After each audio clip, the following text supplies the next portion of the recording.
present an anchor chart, and we're gonna do one for every lesson. Now, what the anchor chart is like, say for instance, if I forget something, I can reference back to this anchor chart, because I'm gonna talk about all these things today. What am I gonna talk about? All these things today. And we're gonna talk about an individual called Huey P. Long. He was a very corrupt individual. What kind of individual? Corrupt. And when we think about the Great Depression, we think about a lot of people didn't have a lot of money, right? So they was looking for a voice. They was looking for someone that was popular, that would take a stand for them. So everybody kind of like migrated toward Huey P. Long. He was the kind of person that worked his way up from being a lawyer to being a governor. From being a what? Lawyer To being a what? Lawyer. Awesome. He was also a dictator. He told people what to do. He was very shrewd and outspoken. The other thing is, you're going to hear him talk about some things that he did for the great state of Louisiana, but because we're coming out of segregation, we're still in segregation, he didn't do a very lot for African Americans, okay? When they talk about the school system, at this particular time, schools were segregated. So I want you to keep that in mind. We're still in the Great Depression.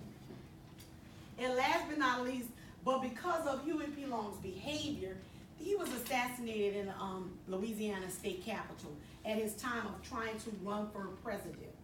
Okay? So we're going to learn a little bit more, but in case you forget, I want you to associate Huey P. Long with the British. Who do we want to associate him with? The British. The British, because in 2018, there's a bridge named after Huey P. Long in Harahan, Louisiana. So I know you're probably a little bit excited about what you're going to learn, because I know that I am.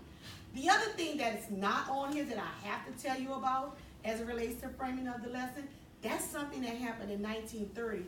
But in 2018, he's kind of like similar to our current president, Donald Trump. So we want to look at both behaviors. That's for our people that want to think a little bit in advance. So now we're going to use the anchor chart to do what? To think about some things we might forget. We want to use the anchor chart for what? What am I going to talk about? All of these things on here, correct? Yes. All right. So let's go ahead and move on. We're now on the part of the framing of the lesson.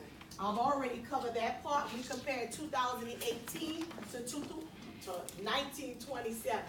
And on your question looks a little bit different from mine. Your question says about a colorful character, capiche? Go ahead and look at your compelling question today. Go ahead and look at your compelling question today.